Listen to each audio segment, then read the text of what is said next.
मोहम्मद अली साहब हमारे पास यहाँ पे मौजूद है, फूड फॉर थॉट इनकी ऑर्गेनाइजेशन है जो बहुत अच्छा काम कर रही है। रमज़ान में कोई स्पेशल आप लोग तरीके से काम करते हैं, क्योंकि इस महीने में भी बहुत ज़्यादा खाना बनता भी है, ज़ाया भी होता है, लोग रोज़े से भी होते हैं, तो लगता भी एक हद तक कि उनका हक भी ज़्यादा बनता है कि उनको एक अच्छी मील मिले। And a lot of people don't like left overs, they like good meals, कि ठीक है लेफ्ट ओवर तो नहीं चाहिए, किसी आधी रोटी बच गई है, मेरे यहाँ मेरे प्लेट में 2 पीस चिकन बच गए तो चलो उनको दे देते हैं। ये बहुत वैलिड पॉइंट है और ये हमने बिल्कुल इनिशियली इसके ऊपर वी थॉट अबाउट इट। तो हम करते क्या हैं, जनरली जब डिस्ट्रीब्यूशन होती है तो वो खाना पहले साफ़ होता है। एक दो अच्छे बड़े रेस्टोरेंट्स हमारे साथ ऑन बोर्ड हैं जहाँ से हम कलेक्ट करते हैं अच्छी गुड अमाउंट ऑफ फूड, तो वो बड़े हेल्पफुल हैं इस चीज़ में कि they clean it first, separate it first. Left over 2 तरीके का होता है, एक ये होता है कि आपने अपनी प्लेट के अंदर डाला और वो छोड़ दिया, दूसरा ये होता है कि वो जो बुफेज होते हैं उसके ऊपर जो खाना एडिशनल बनता है तो वो एक एडिशनल होता है। बाकी शुरू में जब हमने बॉक्सेस दिए थे रेस्टोरेंट्स के अंदर लोगों को, तो जब भी उनको यही बोला था कि आप कोशिश करें, वही ना चेन ऐसी है कि उसमें आपको सिर्फ बचा के और आगे देना नहीं, आपको लोगों को बहुत सारी तमीज़ भी सिखानी है। फॉर एग्जांपल आपने एक प्लेट में चावल डाले हैं, आप उस पूरे के ऊपर बहुत सारी दाल डाल दें या कुछ भी डाल दें तो वो आपके खाने के बाद प्रेजेंटेबल नहीं रहेगा। बिल्कुल। किसी को देते हुए ये इस चीज़ का ख्याल करना बहुत ज़्यादा ज़रूरी होता है कि दे फील के किसी ने उनको वाकई जो है ना दिल से दिया है, उनके मुंह पे नहीं मारा, तो ये इम्पोर्टेंट है उसको सफाई से प्रेजेंट करना। बिल्कुल, बिल्कुल। अच्छा, दूसरा वलीद भाई आपने वो शुरू में जिक्र किया था कि ये जो थोड़े से ज़रूरतमंद लोग होते हैं इनका भी एटीट्यूड ख़राब होता है, उस बात पे आपने वो कुछ ज़्यादा डिटेल नहीं किया कि आपने ऐसा इतना बड़ा वो मैंने भी देखा हुआ है कभी कभी, क्योंकि मैं अब्दुल्ला शाह गाजी के मज़ार के बाहर कुछ खाना बांटने गई थी पिछले रमज़ान, और हमने गाड़ी वहाँ पे खड़ी की है और कुछ 200 बंदा खींच रहे हैं और एक बंदे ने तो 6-6 थैलियाँ, लेकिन वो और भी ले जाना चाह रहा था, तो मैं कह रही थी कि हम क्या कर रहे हैं। तो वो खैर, लेकिन उनको सिखाना वो भी मुश्किल हो जाता है, बिकॉज लेकिन उससे गुस्सा भी आता है क्योंकि आप कहते हैं वाकई में ये गलत कर रहे हैं, ये देखें हम उनकी हेल्प करने आ रहे हैं और ये उल्टा गलत कर रहे हैं। सेम साइकी है ये, आपके टॉप टियर में भी यही है और लोएस्ट टियर में भी यही है। बिल्कुल, वो उसको 1 अरब रुपए मिल जाएंगे तो वो दूसरा और तीसरा जो कि वो यूज़ नहीं कर सकता लेकिन उसे चाहिए, हुएवर इट इज़। और लोअर टियर के अंदर भी यही है कि उनकी ज़रूरत पूरी हो चुकी है और कभी कभी उनकी ज़रूरत नहीं है, बट दे वांट इट। हम नंबर्स के ऊपर इतना ज़्यादा फोकस्ड हैं जनरली, तो ये एक आप समझें कि ओवरऑल एक on a national level let's say you can make it part of your courses. आप स्कूल्स के अंदर पढ़ाएं, बच्चों को पता हो। आप हम गरीबों को बहुत सारी जगहों पे लोग जो है वो पढ़ाते हैं। कल मैंने देखा था कि कोई लड़का बांट रहा था, हम सॉरी आपकी बात काट रही हूँ, लेकिन उससे पहले लोगों को लाइन में खड़ा करवाया, सबको एक थैली मिलेगी, जो खींचेगा कुछ नहीं मिलेगा, पूरे इंस्ट्रक्शंस दिए और फिर उसने बांटी। लेकिन फिर वही होता है ना, लाइनों में भी तो फैमिली के 4-4 हिस्से वो आगे पीछे करके खड़ा करवा देंगे। ऐसा है, एग्जैक्टली ऐसा है। ये हमने चीज़ नोट भी की है, वही हमने ये फूड डिस्ट्रीब्यूशन में हमने प्रोफाइलिंग की थी बहुत ज़्यादा। हम घर पे जाते थे, हम फैमिली मेम्बर्स काउंट करते थे और ज़हरा के फ़ोन में प्रॉबेबली आई गेस कितने जीबीज़ का डेटा होगा, इतनी सारी प्रोफाइल्स हैं, उनके मेंबर्स कितने हैं, अर्निंग कितने हैं, टोटल नीड कितनी है। उसके बाद क्योंकि 2-3-4 दफ़ा ऐसा हुआ एक ही फैमिली के, उन्होंने अलग, अम्मी अलग आई, बेटी अलग आई, बहू अलग आई, और वो तीनों, वो तो हमने वहाँ पे लोकल्स हैं 2-3 जो हमारी हेल्प करते हैं और जो हमारा पूरा ऑर्गेनाइज करके देते हैं। हम उन्हें पहले बताते हैं ये वाली फैमिलीज अभी इन ऑर्डर हैं, तो वो उनको लेके आते हैं। खाली कॉल भी आ गई आपके लिए, किसी कॉल है? कराची से कॉल है। अस्सलाम वालेकुम। वालेकुम अस्सलाम, कैसी हैं अनुषा? शुक्र, आप बताइए क्या हाल है? अल्हम्दुलिल्लाह, बीमार थी, थोड़ी तबीयत ख़राब थी मेरी, दुआओं की ज़रूरत है, दुआओं की तरफदार हूँ, बहुत सारी दुआएं हैं आपके लिए। तो खजीना बात कर रही हूँ कराची से, और आज के जो आए हुए गेस्ट बहुत अच्छे हैं और जो ये काम कर रहे हैं, मैं समझती हूँ कि इन लोगों की वजह से ही मैं समझती हूँ कि दुनिया कायम है, कि इतने अच्छे लोग अगर इस दुनिया में हैं और जो काम कर रहे हैं, तो ये जो काम है ये अल्लाह ताला चुनता है ऐसे बंदों को जो मतलब ये हर किसी के नसीब में नहीं होता। ये इनको अल्लाह ताला ने तौफीक अता की है और ये इतना अच्छा काम कर रहे हैं, तो मेरी इनके लिए बहुत सारी दुआएं हैं कि अल्लाह ताला इनको इनके काम में मज़ीद वुसअत पैदा करे और इनको मज़ीद इनको इसमें आगे लेके जाए, और इसी तरह से ये लोगों की खिदमत करें और उनके लिए जो ये खाना फराहम करते हैं, मैं समझती हूँ ये बहुत बहुत बड़ी नेकी है और इनका अजर अल्लाह ताला इनको देंगे। तो इस दौर में इस तरह से काम करना और दूसरों के लिए ख़ास तौर पे तो बहुत बड़ी बात है और बहुत बड़ी नेकी है। अल्लाह इनको अपने हिफ्ज़ व अमान में रखे। और बिल्कुल जी, ऐसा ही है। थैंक यू सो मच, बहुत बहुत शुक्रिया आपकी कॉल का। Thank you. जी, तो देयर यू गो। अगर आप भी फूड फॉर थॉट पे अगर कंट्रीब्यूट करना चाहते हैं तो ऑनलाइन उनको ज़रूर ढूंढ सकते हैं, वॉलंटियर कर सकते हैं, जैसे कि एक लड़के ने कहा कि मैं करना चाहता हूँ। आज के जो हमारे विनर्स हैं, हमारे पास 3 वाउचर्स थे बर्गर लैब से, तो खजीना, नाजिया और अजीम हमारे 3 विनर्स हैं फॉर बर्गर लैब। और मार्केट प्लेस के जो विनर हैं उनका नाम है तुबा। सो कंग्रेचुलेशंस, इन वाउचर्स को जरूर एंजॉय कीजिएगा और हमें सिर्फ दुआएं भेजिएगा in return, because that's all we need. Thank you so much sir, बहुत बहुत शुक्रिया आज यहाँ पर होने का। And any message that you'd like to give to all those people who are watching? To everyone, I think कि हमें उर्दू में मैं मैसेज इसलिए दूंगा क्योंकि बहुत ज़्यादा इम्पॉर्टेंट है कि हम जो बात कर रहे होते हैं हमारा उस पर बिलीफ हो। फॉर एग्जांपल मैं हूँ, आप हैं, हम कैमरा के सामने सेट पे बैठ के अगर आप मुझसे एक बात कर रहे हैं या मैं आपसे एक बात कर रहा हूँ, हमारा उस पर बिलीफ कितना ज़्यादा, ये बहुत इंपॉर्टेंट है। सिमिलरली हमें all the way from the top tier of the society to the bottom, हम सबको बहुत ज़्यादा ज़रूरी है कि अमीर अपनी ज़रूरत से ज़्यादा भी अगर कमा रहा है तो इस चीज़ का ख्याल रखे कि किसी की हक तलफी नहीं कर रहा, और गरीब अगर उसको अल्लाह ताला किसी वसीले से पहुंचा ही रहा है तो शुक्राने नेमत बहुत बड़ी चीज़ होती है, कुफराने नेमत बहुत गलत चीज़ होती है, हम बहुत रैपिडली करते हैं। अगर हमारी सोसाइटी का मेन हिस्सा 70-80% गरीब हैं, बिलो पावर्टी या एट पावर्टी लाइन है, उनको एजुकेट करना बहुत ज़रूरी है। हमारे फेसबुक के ऊपर हमारे सिर्फ 5-10% ऑफ सोसाइटी है, हम उसको जितने पब्लिक सर्विस मैसेजेस देते रहते हैं कोई फ़ायदा नहीं होता। तो अगर आप बाहर निकल के लेबर से कम्युनिकेट कर सकते हैं, अपने ड्राइवर से, अपनी मासी से, उसके बच्चों से, उनको मिलके ये चीज़ें सिखाएं। आपकी बहुत सारी पॉपुलेशन को ये नहीं पता पाकिस्तान क्या है, कराची को उन्हें नहीं पता ज्योग्राफिकल, तो उनको जाके ये चीज़ें सिखाना बहुत ज़रूरी है। बिल्कुल सही है। ठीक है जी, बहुत बहुत शुक्रिया sir, thank you so much, all the very best. इंशाल्लाह अगली दफ़ा ज़ारा से भी मुलाकात हो जाएगी इंशाल्लाह। थैंक यू नसीब खान। हाँ जी, एंड थैंक यू सबसे ज़्यादा आपके कॉल्स के लिए और हमारे साथ रहने के लिए थ्रू आउट दिस रमज़ान। हमारी मुलाकात अब होगी कल। Take care, have a fantastic रोज़ा। अल्लाह हाफ़िज़।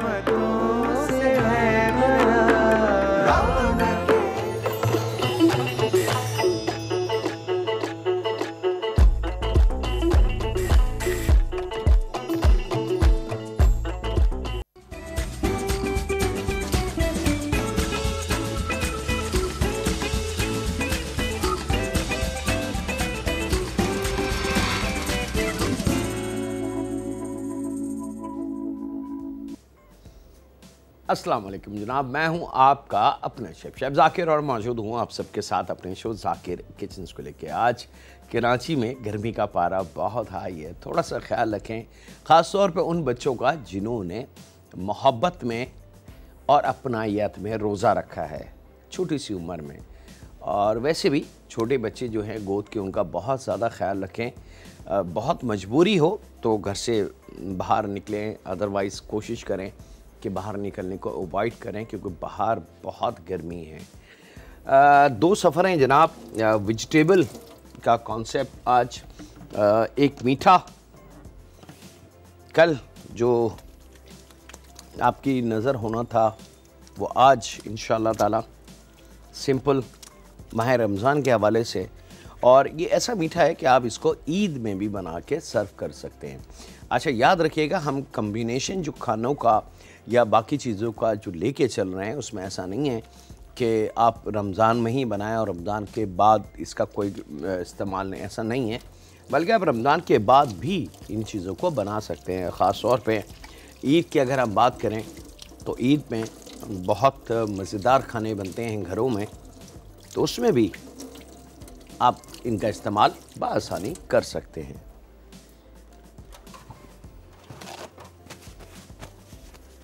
चले जनाब, पहला सफ़र मीठे का। बिस्मिल्लाहिर्रहमानिर्रहीम। यहाँ पे मेरे पास मौजूद है जनाब चाइना ग्रास। कुछ लोगों ने मुझसे पूछा था कि चाइना ग्रास को दिखा दें कि इसकी लुक क्या होती है। ये आप देख सकते हैं कि ये मेरे हाथ में है, ये ओरिजिनल है, इसी फॉर्म में पूरी दुनिया में आपको मिलेगी। और इसकी फैमिली में एक और चीज़ है, वो जेलेटिन होती है। जेलेटिन पाउडर फॉर्म में भी मिल जाती है और शीट में भी मिल जाती है, यानी कि उसकी पतली पतली लेयर परतें होती हैं वो भी मिलती है, याद रखें। लेकिन China grass is a different thing. बहुत सारे मीठों में, बहुत सारे खानों में, बहुत सारे मोल्डिंग, अगर कोई चीज़ हम मिसाल के तौर पे कि चॉकलेट की गुड़िया अगर हम बना रहे हैं और चॉकलेट को स्टेबल करना है, रोकना है, संभालना है कि चॉकलेट गिर ना जाए या टूट ना जाए, तो चॉकलेट को थोड़ा सख्त करने के लिए या स्टेबल करने के लिए यहाँ पे चाइना ग्रास या जेलेटिन की वो जो परतें मिलती हैं, शीट, उनका इस्तेमाल किया जाता है। और इस जैसी और बहुत सारे काम हैं जिसमें हम इनका इस्तेमाल करते हैं। चलें जनाब, यहाँ पे बहुत थोड़ा सा पानी, बहुत थोड़ा सा ऐसा कि ये चाइना ग्रास एक पैकेट जो है इस पानी में भीग जाए और इसकी कुकिंग का अमल शुरू हो जाए। ठीक है, 1/4 कप पानी बहुत काफ़ी है।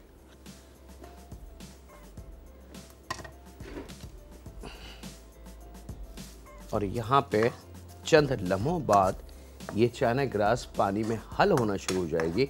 और अगर पानी ड्राई हो जाए या कम हो जाए तो आप इसके अंदर थोड़ा से पानी का इजाफा बआसानी कर सकते हैं। लेकिन जब तक चाइना ग्रास हल ना हो जाए, जब तक हमने अगला स्टेप या अगली किसी भी चीज़ का इस्तेमाल इसमें नहीं करना, याद रखिएगा। चलें जनाब, बिस्मिल्लाहिर्रहमानिर्रहीम शुरू कर चुके हैं। अब आप देख सकते हैं कि जैसे ही ये पकने का अमल शुरू होगा, ये नरम होना शुरू हो जाएगी और उसके बाद ये खुलना शुरू हो जाएगी। पानी का किसी भी स्टेज पे आपको लगे कि नहीं पानी इसका ड्राई हो रहा है, कम पड़ रहा है, तो आप इसके अंदर पानी का इस्तेमाल बआसानी 1/4 कप, आधा कप किसी भी वक्त कर सकते हैं।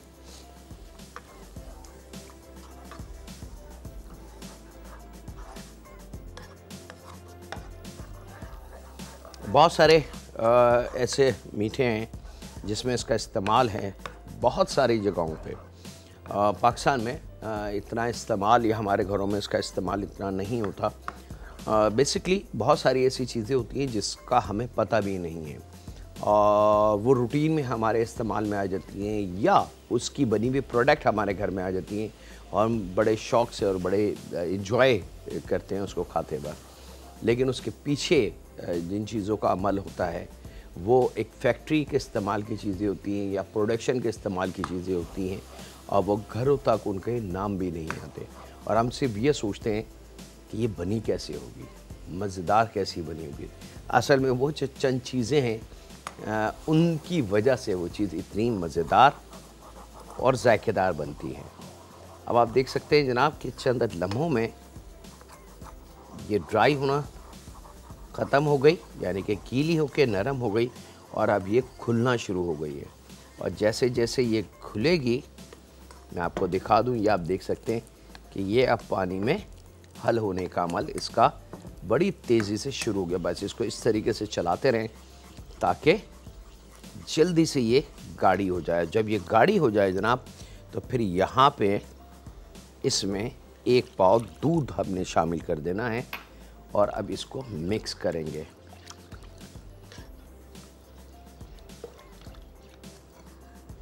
और दूध के फ़ौरन बाद आइसिंग शुगर लगभग 3 to 4 टेबल स्पून के बराबर। मिठास आप इसे बढ़ा भी सकते हैं और अगर अल्लाह ना करे घर में कोई ऐसे हैं फैमिली मेम्बर जिनको शुगर की बीमारी या अल्लाह ना करे मीठा नहीं खाते हैं, तो फिर उनके लिए आप शुगर को हटा दें। आइसिंग शुगर पिसी हुई चीनी को नहीं कहते, ये मैं कई दफ़ा बता चुका हूँ। बाज़ लोगों के ज़हन में ये कि दानेदार चीनी को अगर मसाला पीसने की मशीन में पीस लो तो आइसिंग शुगर बन गई, ये कतई सही तरीका नहीं है। और यहाँ जनाब मैं दूध का पकने का इंतज़ार करूँगा। आपसे इजाज़त लूँ एक छोटे से ब्रेक की, तो कहीं नहीं जाते, मिलते हैं लम्हों के ब्रेक के बाद।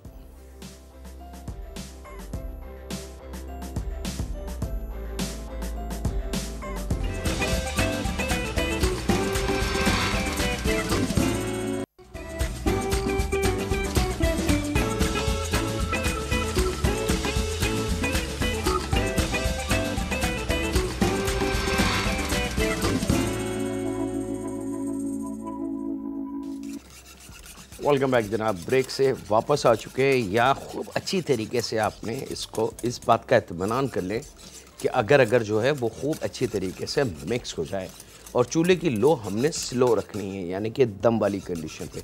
बस हल्का हल्का सा दूध गर्म रहे और वो जो चाइना ग्रास है वो अच्छी तरीके से इसमें हल होना शुरू हो जाए।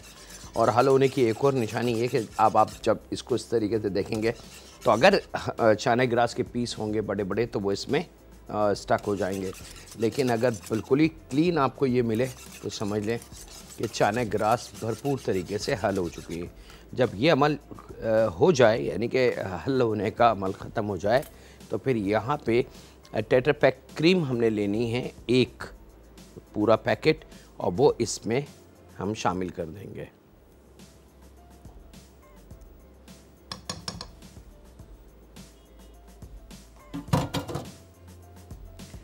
और यहाँ इसको करेंगे मिक्स। एक कॉलर है, उनसे बात करते हैं। अस्सलाम वालेकुम। वालेकुम अस्सलाम अंकल, मैं अदीबा बात कर रही हूँ। जी अदीबा, क्या हाल चाल है? मैं बिल्कुल ठीक हूँ, आप कैसे हैं? अल्हम्दुलिल्लाह, उस रब का बड़ा करम। अंकल आपके गिज़ा आप डिश बना रहे हैं, इसका नाम क्या है? इसका नाम जी। आपको नहीं पता चला? नहीं, हमने नहीं, मतलब कि हमसे मिस हो गया। ओए होए, कोई बात नहीं। पेनागोटा है बेटा, ये मैंगो के साथ। क्या नाम है? पेनागोटा। पेनागोटा, अच्छा। मैंगो के साथ। अंकल मैं आपका शो इतनी शौक से देखती हूँ, आपको पता है मेरी अम्मा कब से देख रही है आपका शो? जब 7th क्लास से वो देख रही थी। अंकल आप मुझसे ना कोई सवाल, मतलब कि गिफ्ट दें बगैर सवाल के। बगैर सवाल के गिफ्ट कैसे मिल सकता है? ये भी कोई बात हुई हैं? मतलब अंकल रमजान है ना? नहीं, सवाल होता है, उसका जवाब होता है, फिर वो जवाब सही होता है, फिर हम देखने वाले को देखते हैं कि कौन जीता कौन हारा। अंकल रमजान की बरकत से देना। चले इंशाल्लाह, मैं ज़रूर कोशिश करूँगा कि आपके लिए कोई गिफ्ट हो जाए। थैंक यू जी। अच्छा जी, यहाँ हमने दूध क्रीम, याद रखिएगा, पानी में थोड़ा सा चाइना ग्रास, एक पैकेट चाइना ग्रास को हमने हल कर लिया, उसमें आइसिंग शुगर डालिए। शुगर अगर घर में पेशेंट हैं तो फिर वो आइसिंग शुगर हटा दें, और शुगर की अल्टरनेट बहुत सारी प्रोडक्ट मार्केट में, उसमें से किसी प्रोडक्ट का इस्तेमाल आप कर सकते हैं। या अगर एक फ़र्द है घर में और बाकी माशाल्लाह अल्हम्दुलिल्लाह सब सेहतमंद हैं, तो फिर इसमें तो थोड़ी सी क्वांटिटी निकाल लें बगैर चीनी के और बाकी में आइसिंग शुगर शामिल कर दें। और यहाँ इस मोल्ड को इसमें हमने भर दिया। इसको मैं रख रहा हूँ फ्रिज या फ्रीज़र में। अगर टाइम पास है तो आप फ्रिज में रख दें, मिसाल के तौर पे 3-4 घंटे हैं आपके पास तो फ्रिज में रख दें, सेटल्ड होने दें। लेकिन अगर टाइम नहीं है और आपने बस 10-15-20 मिनट या आधे घंटे में इसको सर्व करना है तो फिर हम फ्रीज़र की मदद लेंगे। याद रखिएगा, दोनों में गैप है।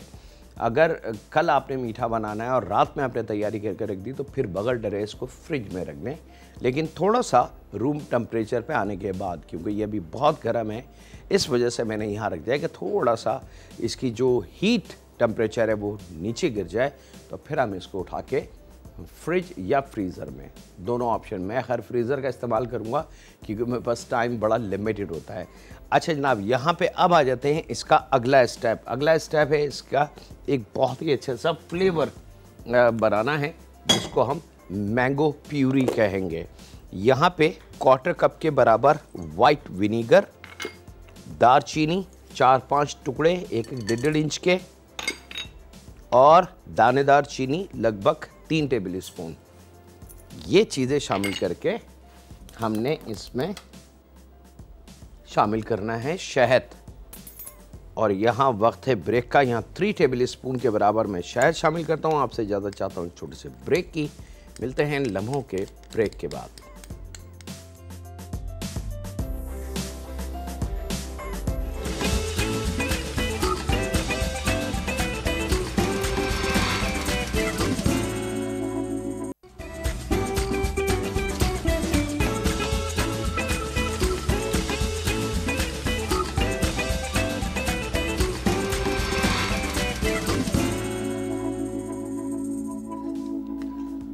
वेलकम बैक जनाब। ब्रेक से वापस आ चुके हैं और जब चीनी का दाना अच्छी तरीके से शहद और सिरके के साथ मिक्स हो जाए परफेक्टली तो ये रेडी है। और यहाँ पे ले लेंगे जनाब हम टमाटो प्यूरी अगर छोटे आम हैं तो 2 ले लें, बड़ा आम है तो 1 ले लें और उसका गूदा हम छीलने के बाद उसको मैश कर लें। तो टमाटो, जैसे हम टमाटो प्यूरी बनाते हैं कुचल के या उसको मैश करके, सेम इसी तरीके से हम मैंगो प्यूरी भी बनाते हैं। और मैंगो प्यूरी मल्टीपल चीज़ें हैं और सबसे अच्छी बात कि मैंगो प्यूरी को आप फ्रीज़र में रख सकते हैं। ये एक कुदरती चीज़ है कि अगर इसको छिलके और गुठली के साथ हटा के और उसको मैश करके थैली में रख के आप इसको फ्रीज़ कर दें तो ये यहीं रुक जाएगा और फिर आप 15 दिन बाद 10 दिन बाद आप इसका इस्तेमाल कर सकते हैं बगैर किसी डर के। ज़्यादातर ड्रिंक्स, मीठे, बहुत सारी जगहों पे मैंगो प्यूरी का इस्तेमाल होता है। तो अब यहाँ पे 1 बड़े आम की मैंगो प्यूरी इसमें शामिल कर देनी है और इसको खूब अच्छी तरीके से, ये जो फ्लेवर हमने बनाया था, वाइट सिरका था, दारचीनी थी, शहद था उसमें, उसके साथ, और अब इसको थोड़ा सा हमने पका लेना है ताकि ये गाढ़ा हो जाए।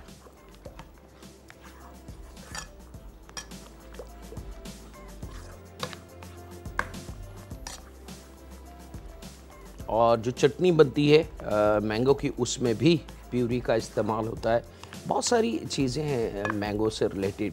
बस अब मैंगो माशाल्लाह सीज़न में आ गया तो बहुत सारी चीज़ें इंशाल्लाह ताला, ड्रिंक एंड डिज़र्ट एंड बहुत सारी चीज़ें हम शेयर करेंगे आपके साथ जो मैंगो के साथ बड़े मज़ेदार तरीके से चंद चीज़ें उसमें ऐड कर दें तो फ्लेवर चेंज हो जाएगा। अभी इसकी खुशबू और इसका जायका इतना डिफरेंट होगा कि इसमें शहद, दारचीनी, वाइट सिरका और चीनी की अपनी मिठास, उसके बाद वो पकने के बाद उसका एक और जायका बन गया। वो जायका इस मैंगो प्यूरी के साथ जब मिलेगा तो ये और जायकेदार बन जाएगा। एज़ लाइक ए चटनी आप इसको कह लें उर्दू में।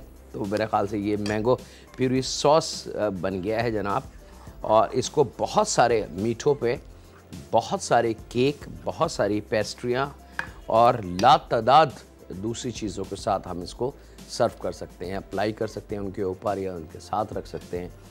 और थोड़ा सा पकाना इसका बहुत ज़रूरी है।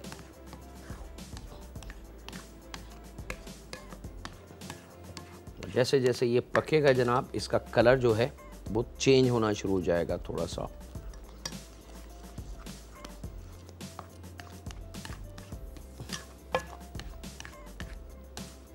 चीनी का दाना पहले हल हो जाना चाहिए सिरके के अंदर। और शॉर्टकट के लिए दारचीनी का पाउडर का इस्तेमाल इसमें नहीं होगा। कहीं आप सोचें कि जी चलें ठीक है थोड़ा सा दारचीनी का पाउडर डाल दें, उससे इसका कलर ब्लैक हो जाएगा। दारचीनी के टुकड़े डालेंगे ताकि सिर्फ हमें दारचीनी की खुशबू मिले, उसकी लुक या उसकी वजह से हमारे प्यूरी का कलर चेंज ना हो जाए। अब आप देख सकते हैं कि थोड़ा सा ये थिक होना शुरू हो चुकी है। तो ये मैं अब आपको दिखा रहा हूँ, ये आप देखें स्मूथ और गाढ़ी सी। इवन कि आप इसको पकौड़ों के साथ सर्व करें माह रमज़ान में तो आप देखेंगे कि शायद केचप पीछे रह जाए और ये आगे आ जाए। यहाँ जनाब फ्लेवर हमारा मैंगो रेडी, इसको रखते हैं यहाँ पे और चलते हैं अब अपने दूसरे सफ़र की तरफ। जो चाट है बड़ी मज़ेदार सी, लेकिन उससे पहले एक ब्रेक ले लें। तो मिलते हैं लम्हों के ब्रेक के बाद।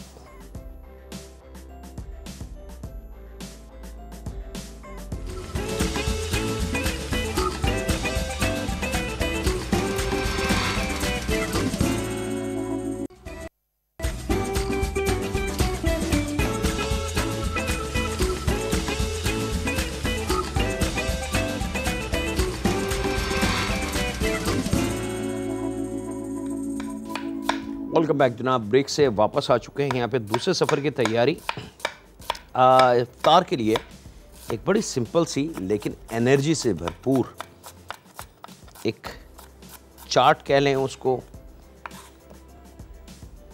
और इसी में अगर एक चीज़ का और इजाफा कर लें तो वैसे भी बच्चे बड़े पसंद करेंगे इसको इंशाल्लाह, क्योंकि कलरफुल है।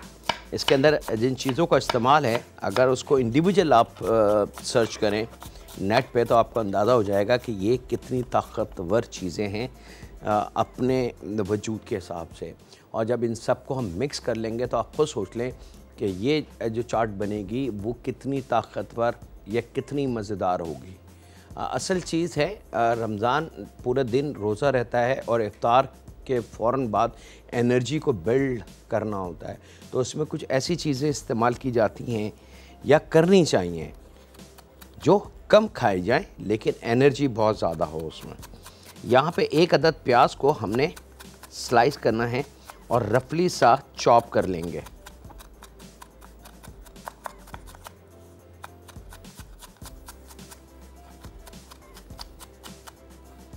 मैंगो सॉस हमारा बिल्कुल रेडी जनाब। थोड़ा सा हमने साइड में रख दिया है ताकि वो अपना टेम्परेचर जो उसमें हीट का बन चुका था वो ख़त्म हो जाए। आप बेशक इसको ठंडा भी कर सकते हैं, लेकिन फ्रीज़र का अगर आप इस्तेमाल करेंगे तो पॉसिबल है कि ये जम जाए, क्योंकि इसमें दानेदार चीनी और शहद है, तो उससे हो सकता है कि ये बहुत गाढ़ा हो जाए और फिर सर्विंग में आपको बहुत परेशानी हो। एक मिक्सिंग बाउल में हमने 1 अदद प्याज या 2 छोटी प्याज चॉप करके शामिल करनी है और यहाँ पे ले लेंगे जनाब 1 अदद बड़ा टमाटर या 2 छोटे टमाटर, ज़रा सख्त हों, नरम टमाटर की ज़रूरत नहीं है।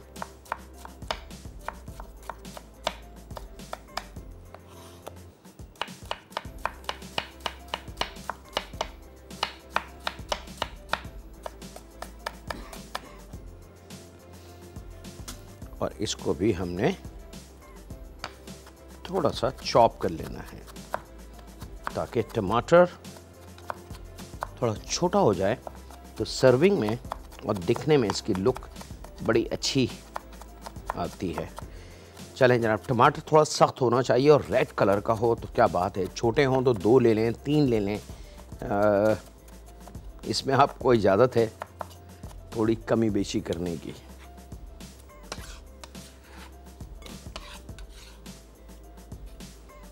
और यहाँ पे मोटी वाली हरी मिर्च 3 अदद बारीक काट के इसको चॉप कर लीजिएगा ताकि हरी मिर्च का अपना वजूद जो है वो ख़त्म हो जाए।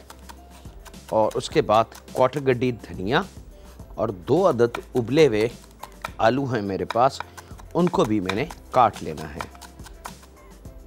ये लीजिए जनाब, अब इसको थोड़ा सा रीचॉप कर देंगे, यानी कि थोड़ा सा छोटा कर लेंगे इसको ताकि हरी मिर्च का अपना जो वजूद है वो ख़त्म हो जाए। ये भी इसमें आ गई हरा धनिया। और यहाँ जनाब मैं इसको रेडी करता हूँ, आलूओं को रेडी करता हूँ, फिर रह जाएगी मिक्सिंग। और आपसे इजाज़त लूँ एक छोटे से ब्रेक की। मिलते हैं लम्हों के ब्रेक के बाद।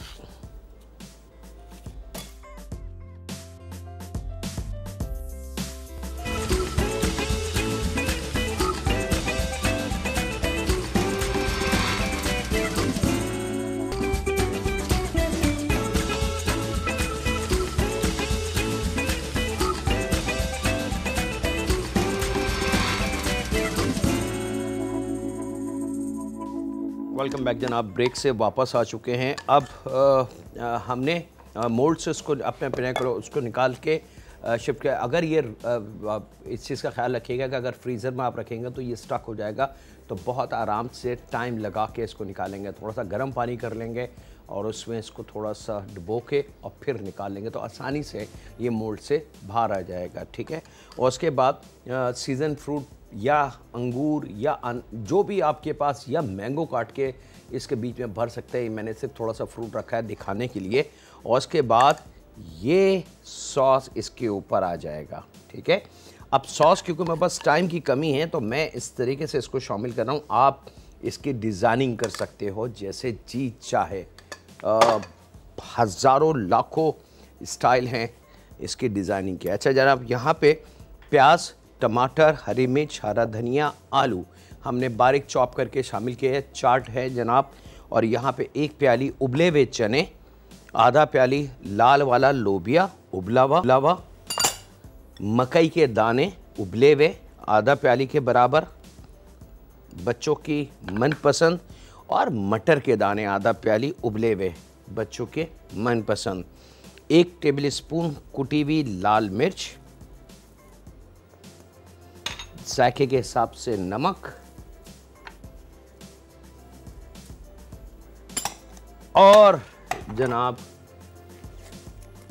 यहाँ पे 2-3 हाजमोला गोलियां हमने लेनी हैं, क्योंकि बात है खाया पिया हजम की, तो इसको हमने क्रश कर लेना है और वो इसमें शामिल कर देंगे। तो ये दही के साथ जब हल हो जाएगी तो फिर इसका जायका बड़ा यूनिक सा हमें मिलेगा हमारे इस चाट में, और हम इसको पहचान नहीं पाएंगे कि ये जायका है किस चीज़ का। ये हैं वो मैजिक जो हम रेस्टोरेंट्स, होटलों में और बहुत सारे छुपे हुए राज किए जाते हैं। और अब आपने इसको मिक्स कर लेना है। लीजिए जनाब, आपकी एक मज़ेदार यूनिक सी चाट तैयार है, और इसमें खुशबू, जायका सब आ चुका है, और हाजमोले का जायका तो बड़ा ही मज़ेदार चटपटा सा है। लीजिए जनाब, आपकी इफ्तार के लिए एक मज़ेदार प्लेटर बिल्कुल रेडी है, और इसके साथ ही वक्त हुआ है आपसे इजाज़त लेने का। अपने घर वालों का, दोस्तों का, बुज़ुर्गों का, बच्चों का और बेटियों का बहुत ख्याल रखें। अल्लाह हाफिज़ व निगहबान।